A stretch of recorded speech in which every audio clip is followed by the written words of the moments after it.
Good morning, everybody. Hello, not everybody. Hello to you. Good morning. We are going to be playing, well, first of all, let me grab a link so I can just post it on our website. Website is denverguitarorchestra.com. Okay, and I click there, and then I come over here, and I click here, add a space, paste. Today we are going to be playing Segovia pattern, the A minor measure 3 for another week of that. Farmer in the Dell, yay. Hokey Pokey, yay. Hush Little Baby, that's actually that's actually an okay song. And then wrapping up with I'll See You in My Dreams, which is a pretty challenging song for the week. So, interesting day of music ahead, it looks like. Not necessarily a crowd pleaser, but we will still do it anyway. Update, and view page. So let's double check the link is working properly. Over the weekend, I updated the colors on the website to be more Bronco-like. We have an absolutely horribly run franchise here in Denver called the Denver Broncos, and they used to play football, and now they play JV football. And so I am debating about changing the website colors to something different. Let's see. I can't really, because then I have to change the logo. HTTPS denverguitarorchestra.com pops up. Click here, add the logo, guitar, Denver Guitar, hit tweet, and there we are. We have tweeted. I don't think this thing lets me Facebook. It does let me Facebook. Oh my goodness. I wonder if once a week I should put something on Facebook. Oh, I probably should, huh? Once a week I had to put something up on Facebook. All right, let's see. So we're posted on the website. We're posted on Twitter. Vic is in, says the sound is good. We often have trouble with sound. And so Vic is always very kind to let me know that she can hear me.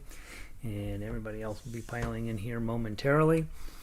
Today, the music is not your first choice usually in music, but it'll be fine. This week was a short week for us. This Mother's Day weekend is coming up. So we have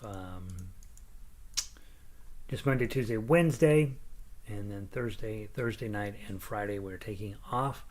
And so I'll probably put down something for you to do homework-wise on Wednesday, Thursday, and Friday. But one thing I know about guitars is they're not that great at doing homework, so we'll see. Not all yet. You guys are different, right? You're different. All right, let's get going here.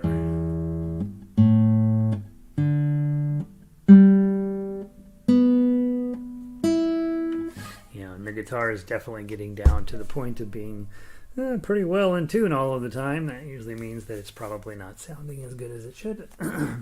I think I changed the strings on this about 4 months ago. Sounds okay. All right, let's get going. The others will be piling in here momentarily. Let's pull out Segovia. Let's get measure 3 handled. So we'll do measure 3 the rest of this week, and then next week we will combine 2 and 3, and we will grin and bear it, and we will be learning as best we can to do them together. And we're having a very rainy, this is a Eugene kind of day here, Vic, and so I can't really see anything because it's so cloudy. So let me and put on some lighting here. All right, from measure 7 or fret 17, and for me that's here. Keys. All right, I think I got it. This fret 17 is way the heck up here. I don't know why we need to be playing that one, but they think we do. So, good morning, Elizabeth. Soggy and wet up in northern Colorado as well. Yeah, apparently west of you, Elizabeth, they're looking at 11 inches of snow up there. So, pretty cool. All right, measure 3 from the top very slowly. Try alternating your fingers on your right hand, either index middle, middle ring, index ring, something. 1, 2, 3, 4.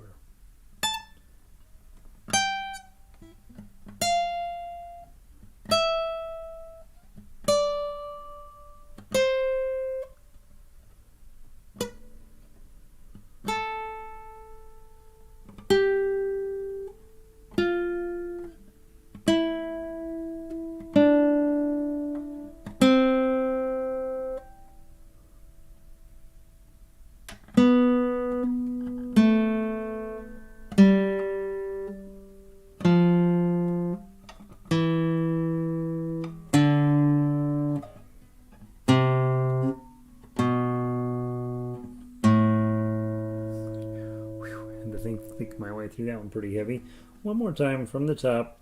1, 2, 3, 4.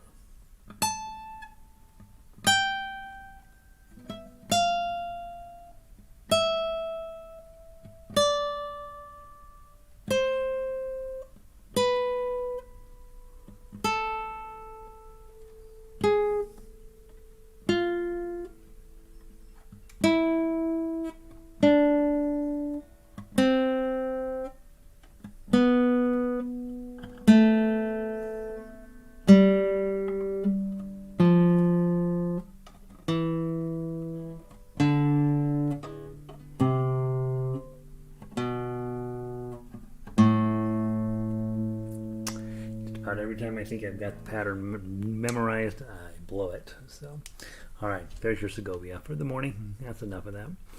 All right, so now this week for book 1, we are digging into Farmer in the Dell. And Farmer in the Dell represents an important moment in your career as a guitarist. The first lesson is designed around the E chord and running your melody up and down the fretboard. The second lesson is using the same song built around the A chord.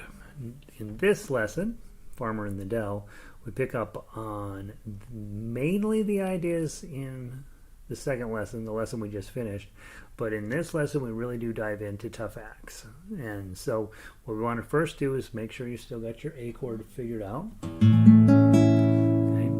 And then the other thing that happens in this song, rather than 4 beats per measure, both the first 2 songs are in 4/4 time, 1, 2, 3, 4. This is in 6/8, and that's an important distinction. There's technically 6 beats in every measure: 1, 2, 3, 4, 5, 6. 1, 2, 3, 4, 5, 6. But if you look, there's no measures that have 6 notes in them. So it's important that you begin to start to think about reading the length of notes. So if we're looking at the standard notation line, the chords and lyrics line, the first note you see is a note with a little flag on the top. That's an 8th note. It's worth half a beat, usually. But in 6/8 time, it's worth 1 beat. So all of the 8th notes, that's what the 8 stands for, are worth 1 beat. And so that first note is 1 beat pickup into a quarter note. Now, since the quarter notes are normally worth 1 in 4/4 time, they're now worth 2 in 6/8 time. So the first note is worth 2 beats. Then above farmer, that note is 8th note. It's worth 1 beat. And then in is worth 2. The is worth 1. And so if you add all that together, you'll get 6 8th notes in measure 1. Same thing with measure 2. It starts with a half note. That's 1, 2, 3, 4, 5. 1, 2, 3, 4 eighth beat, 4 8th notes, or 4 full beats. Then there's an 8th note rest, and then another 8th note. Those are each worth 1. And if you were counting it, it would feel like the 1, 2, 3, and 4, and no, count as the 1, 2, 3, 4, 5, 6. 1, 2, 3, 5, 6. 1, 2, 3, 4, 5, 6. But we don't usually count it that way. Now, in some certain instruments at certain levels of music, you would count all those beats. But generally speaking, in this style of music, generally speaking, you think of it in 2 beats rather than 6. and there's going to be 1.5 beats and 1.5 beats. And this song works out pretty slick that way. Measure 1, you have a quarter note, which is worth 2 beats, and an eighth note, which is worth 1 beat. There's your first 3 beats, 1, 2, 3. We count that as 1, and then it happens again in that same measure. A quarter note and eighth note. 3 eighth notes altogether equals 1 beat. So we generally count it as the farmer in the dell, the farmer in the dell. So you see there's only 2 beats per measure, and we subdivide each one. And that way, it's a little less cumbersome to count it that way, and you can feel the music just fine by counting it in 2. And when I watch conductors, like when they teach conducting, it's 1, 2, 3, 4, 5, 6. 1, 3, 4, 5, 6. 1, 2, 3, 4, 6. And that's what they teach you. But I've never actually seen anybody conduct like that. Everybody counts it as 1, 2, 3, 4, 5, 6. 1, 2, 3, 4, 5, 6. Not everybody, but that makes a lot more sense. A lot easier for your orchestra to feel that as well.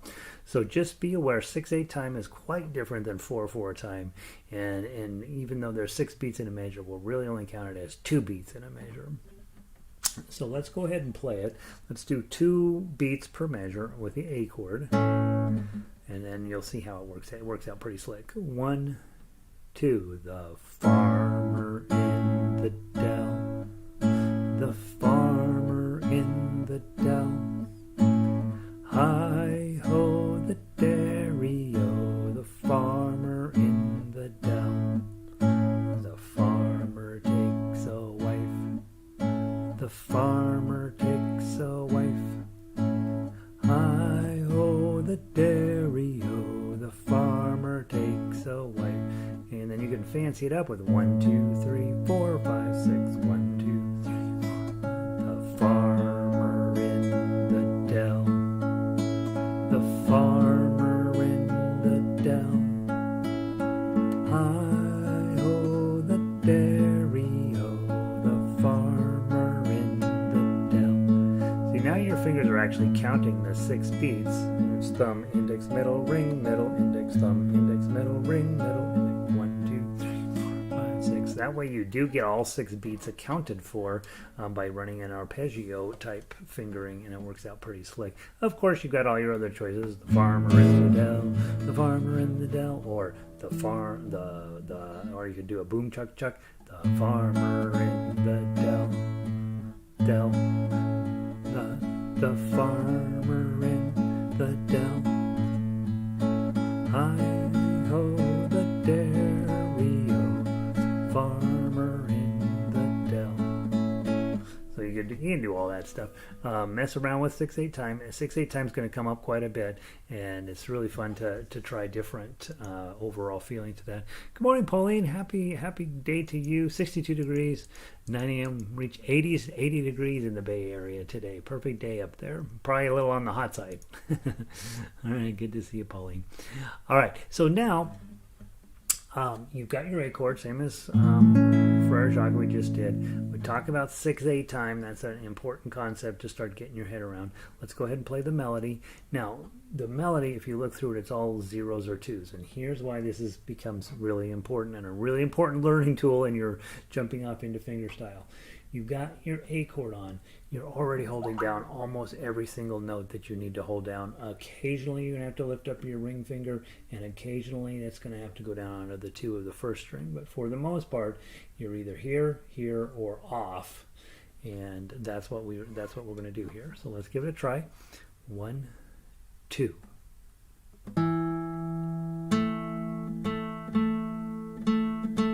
Lift up your ring finger and put it back.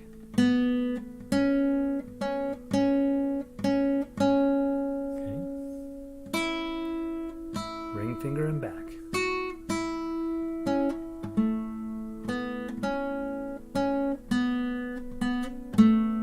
Okay, let's do it again from the top. Go.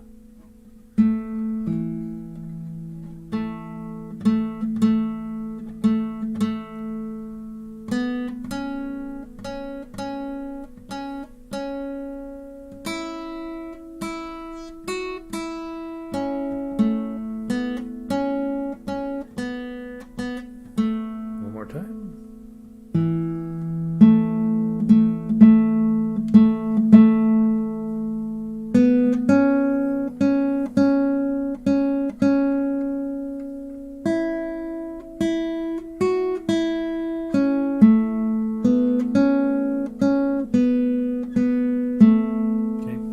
big idea here is we could play this positionally. We could put our hand here and then be moving our middle finger up and down on whatever string we need to. It's just less efficient that way. A lot of the times when you're playing melody, you definitely are going to be playing positionally. You'll be having here, sometimes here an awful lot, here a ton, all the way up to 9 sometimes, and so then your fingers just cover those 4 frets.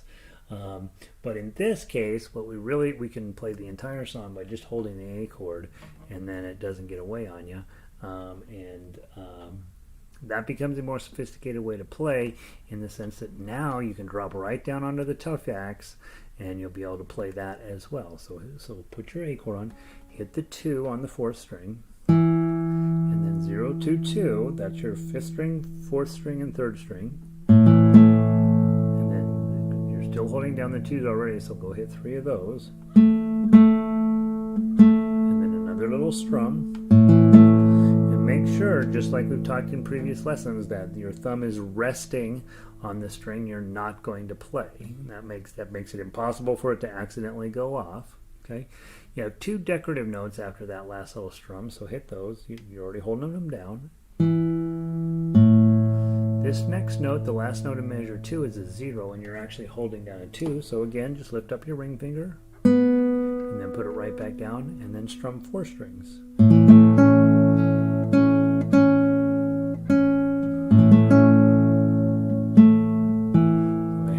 Nothing over here, which makes it easier for me to focus in on what's going on over here.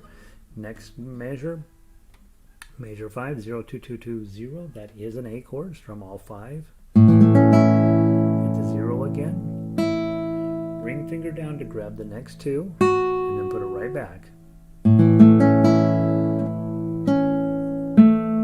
you're going to have to lift your ring finger up to get the 0, and then put it right back down. Up, and then 0, 2, 2. And a couple of decorative notes, ring up. Okay, and I really wouldn't have needed to put down my ring finger at any point after lifting it up in the middle of measure 7. Let's play it through a few times. Guys, those of you guys have been around a while, each time you come through, try a different arrangement of your right hand to see if you can find the best one for you. 1, 2. Let me start at you again. 1, 2.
I've looked at my measure 10. I might be thinking about doing. I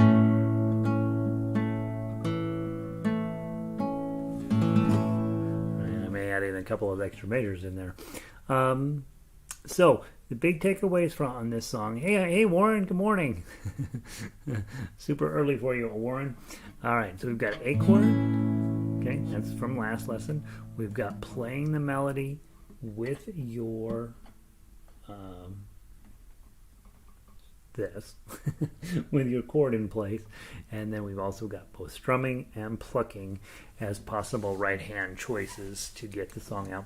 We'll play this a couple more times this week, and I would say, guys, of all of the songs in the book, the first Farajaka, this one, and Row, Row, Row Your Boat are the three you really want to have a good handle on, because all of the skills that you're going to need as a fingerstylist, with the exception of two, are in those three songs. And so playing the melody is for the first Farajaka. Playing the melody while holding the chord is in both the second Farajaka and Farmer in the Dell. And then, of course, in Row, Row, Row Your Boat, you're using the two chord shapes, the D chord shape here and the D chord shape down here, and that gets you used to moving your chords around. Is still a D chord, but that whole concept of being able to switch chords in the middle of a song, then of course, and when you get to book two, it gets much more complicated. Speaking of book two, we're gonna play half the book today, aren't we? So let's go ahead and go grab those. Let's grab Hokey Pokey today. We certainly want to be done with this one as soon as possible.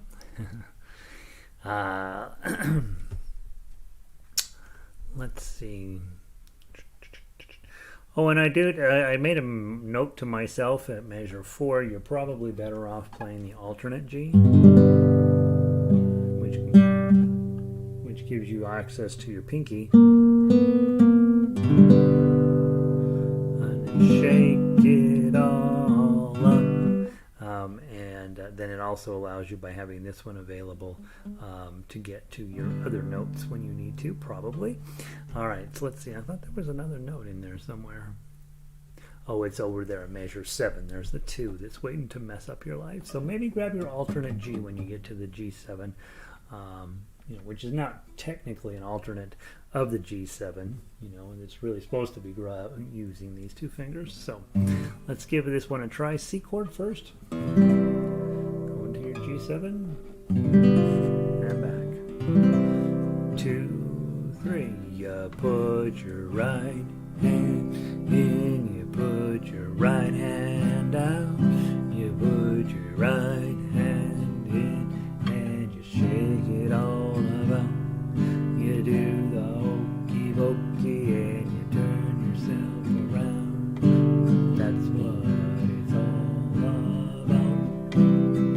You put your right hand in, you put your right hand out, you put your right hand in, and you shake it all about. You do the hokey pokey and you turn yourself around. That's what it's all about. One more time. You put your whole self in, you put your whole self out, you put your whole self in, and you shake it all about. You do the hokey pokey and you turn yourself around. Oh, that's what it's all about. I didn't even look at the second page. I don't know if I had a bunch of extra measures. No, I don't. Okay, I did it fine. All right. And of course, that's probably how you'd end up playing that song. You probably would not spend a whole lot of time doing this as a tough axe arrangement for a wedding. Probably not. But I want you to be ready for everything. As I'm looking through the melody line now, I see 1s, 2s, and 3s. I don't see a huge relationship between the chords and the melody, so I'm going to grab this one and play it positionally rather than with a chord. From the top, 1, 2, 3.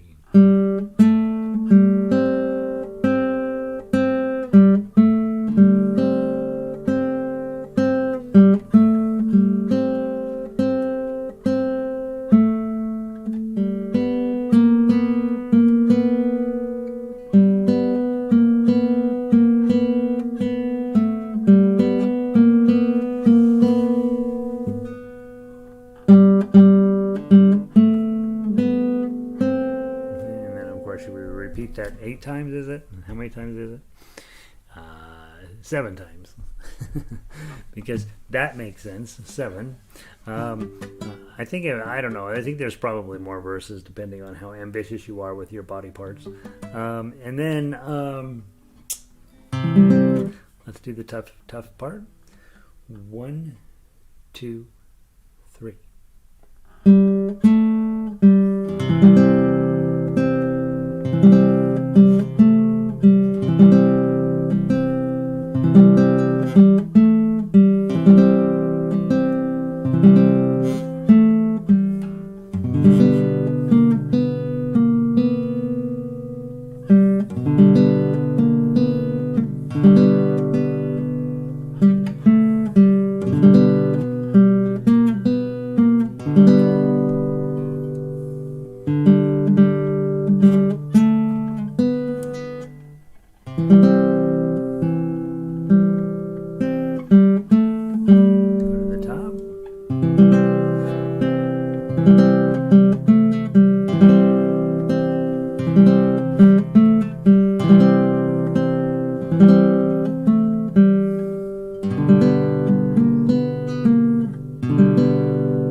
Pokey.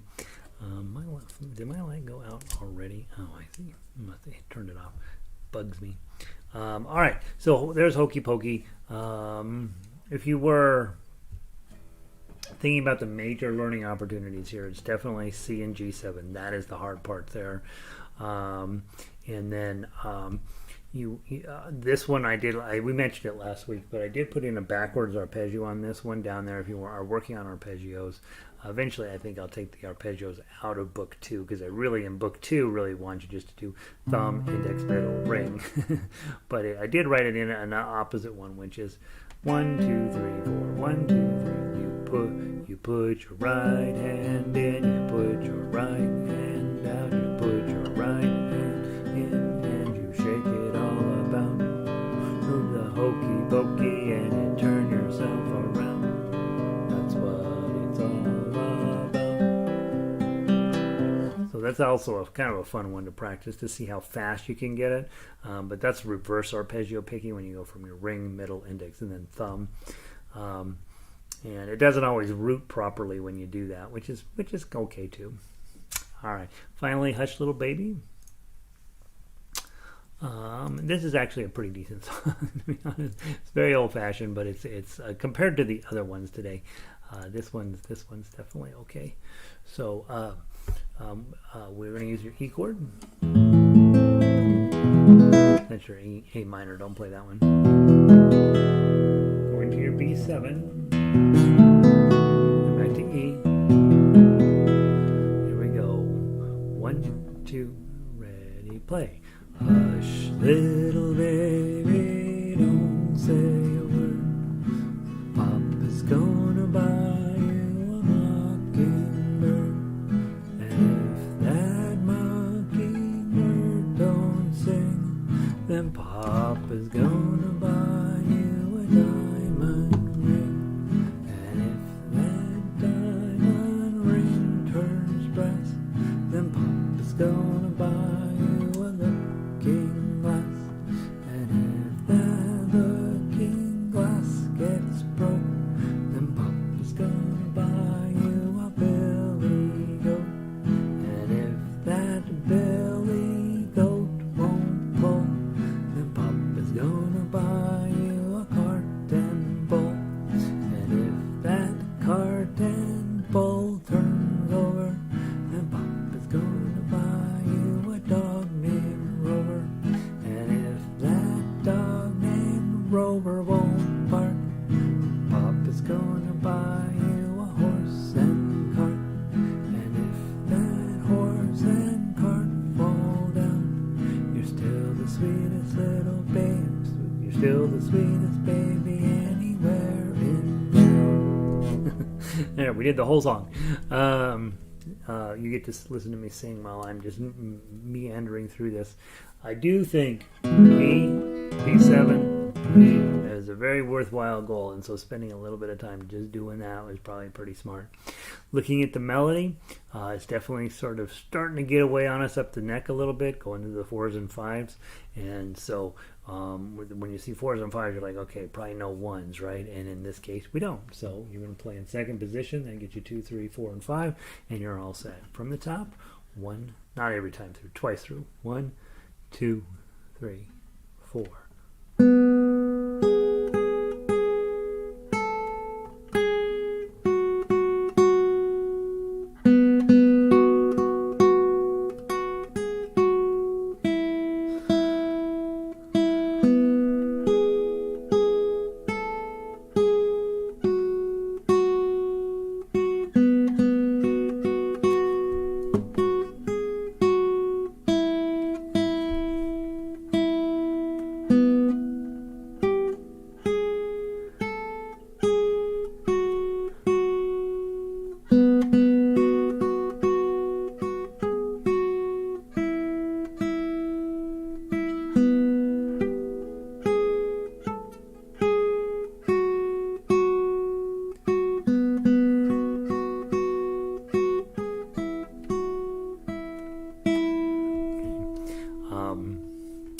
I notice, and we talk about this from time to time, so it's not unimportant, but when a lot of times to save paper and to save the number of times you have to turn pages, we on a simpler songs like this will combine syllables. That's not true in all songs, even complicated songs.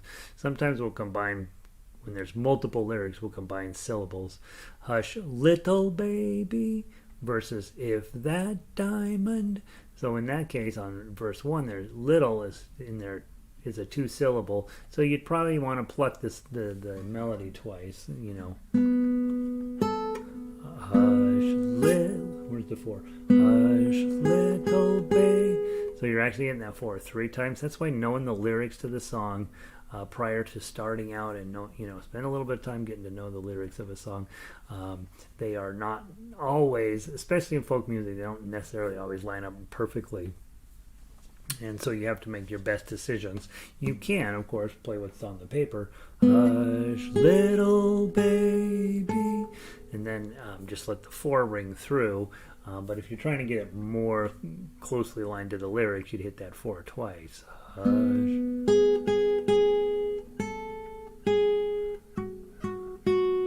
Same thing in measure 2. Say a word, whereas all of the rest of the verses, it's just one note. Rover, for example, the beginning of measure 2, first lyrics is don't, second one's ring, third one's goat, and the fourth one is rover, right? So in that case, you'd hit the 4 twice. And if that dog named Rover, Rover won't bark. And in that case, it would be 4 2 2 2. Rover won't bark. And so again, if you know the lyrics and you've taken time to figure it out, you might handwrite in there 4 2 2. Or give yourself some indication. But the sheet music gets really sloppy and messy if you start putting in all these possible choices. I usually stick them in parentheses, and you pull up to that and you're like, oh gosh, which verse am I on? Do I do it? Do I not do it? It's just easiest to know the lyrics, and then you'll know what to do. That's why I try to keep the sheet music cleaner and on fewer pages generally, when I know you're probably likely to be able to figure it out. Because I only want the diamond ring. Well, it's theoretically possible it's going to turn brass, but he does not mention any issue with the diamond. So I think, Vic, your choice is clear. There's a lot of livestock in this. Cart and bull and horse and cart. That's far more livestock than I think any baby needs to be involved with. And there's also a billy goat and a dog. I'll take the dog. I'll take Rover. Everything else in this is not something I want. So Vic, you can have the ring, and I'll take the dog. We'll all be happy. Let's see. Who buy their kid a mockingbird? Goodness sakes! All right, let's see. We haven't played the. Vic, you distracted me. Let's play the. What you call it? Tough axe. And again, this one's tough, right? You got to get your pinky up there to 5, even up to 5, up to 4, and then up to 5, and still get it back and get your E on there. Did that arrangement on purpose. This is not typically how I like to arrange, is to have things this spread apart. But we do want to build your distance learning from your pinky. So let's give it a try. See how you do. If it's too far, just abandon the chord, go play the melody notes, and then come back to the chord. 1, 2, 3, 4.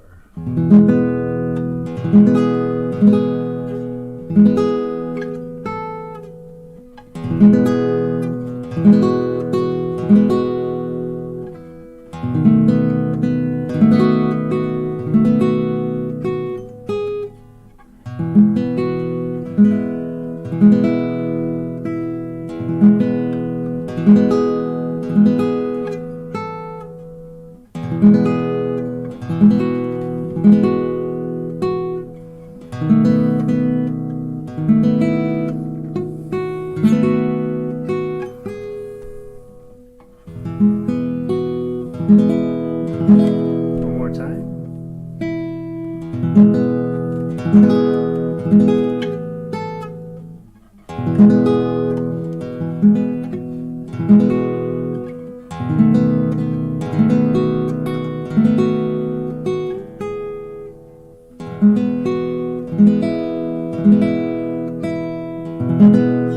Big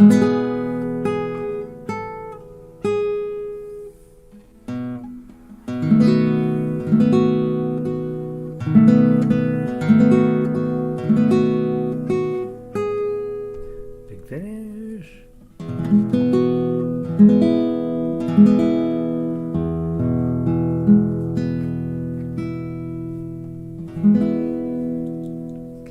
And again, thinking mostly about it's a lullaby, right? So trying to keep your guitar soft and beautiful and flowing and comforting. It's a tough arrangement to do that on. The B7 chord paired with E, melody playing in second position. We talked about that. Plucking or strumming versus tough acts. I just did my thumb both times. And using full and partial chords. Yeah, so don't take that lesson without any gravity.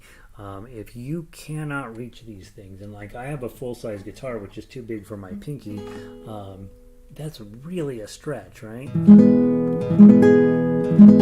So I would be super wise to just abandon this finger, drop this finger down to take its place. Now all of a sudden I got a lot more flexibility, but I can no longer play the fifth string. Does it matter?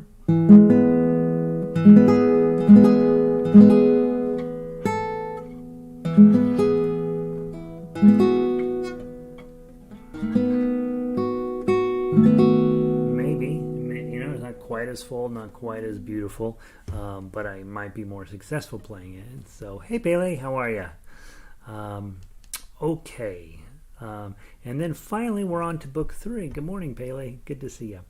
We are playing for the second week, almost the third week, right? I'll See You in My Dreams. Putting in a lot of time on this one because this is a much harder song than most of the book 3 songs. And I want you to feel like we've given it adequate time to really let it sink in and turn into something worth playing. Not only is it more difficult than most of the other level 3s, but of course it's a much more complete song than some of the others. And not that the others aren't great songs, but this is on a different level. And so hopefully, open a new tab. Let me pull up. I mean, we are talking, if you look at book 3, we're expanding dramatically, right? But from Daisy Bell to I'll See You in My Dreams, that's a big difference in challenge of play. So let's take our time, go through this, and then see what happens. So, those of you guys that are, still getting geared up on tough acts, don't do that yet. Do melody, okay? Because it has a beautiful melody. 2, 3, 4. Isn't that beautiful? I mean, it's just beautiful. The melody really works. And then, if you're playing straight melody, your biggest challenge, as in tough uke, is to get from the 3 to the 7, and then down to the 2. If I see that 3, 7, 2, 2, I am definitely thinking I'm going to play that in third position because I'm going to be able to stretch to the 7 and still get back to the 2 in time. That's a big stretch, and you'll see that in more as music gets more and more modern. The stretches, the music, the vocal challenges, and so on get a little bit more interesting. The following the rules of classical music start to get a little bit more. They begin to be questioned, and so you end up with stuff like this that's quite a bit harder to sing and quite a bit harder to play. And therein lies some of the fun, I hope.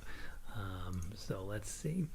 All right, let's give it a try any way you want to, and let's see if I can play it. 1, 2, 3, 4. Though the days are long, twilight sings a song.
Pages around and go.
Inconvenient C.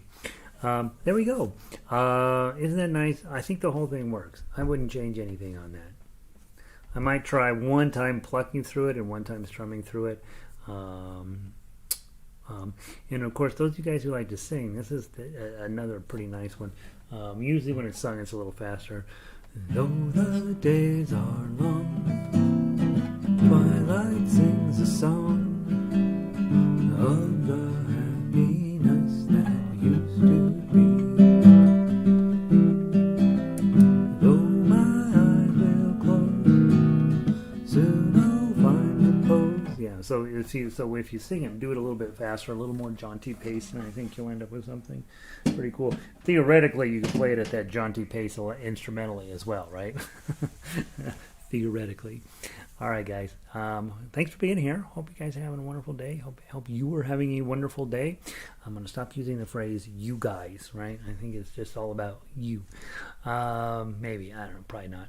And so tomorrow, let me double check. Tomorrow we're here. Segovia Patterns, the Measure 3 again, Farmer in the Dell again. The world classic Itsy Bitsy Spider. Last Rose of Summer is our book 3 song. And God willing, the creek don't rise, I'll get classical song of the week out. Can't remember. I think we're on I think there's an exercise is the next thing we do. and I will get that to you this evening theoretically. And we also have on Wednesday, I put in a couple of Mexican songs for Cinco de Mayo. So we have La Cucaracha and Las Mañanitas.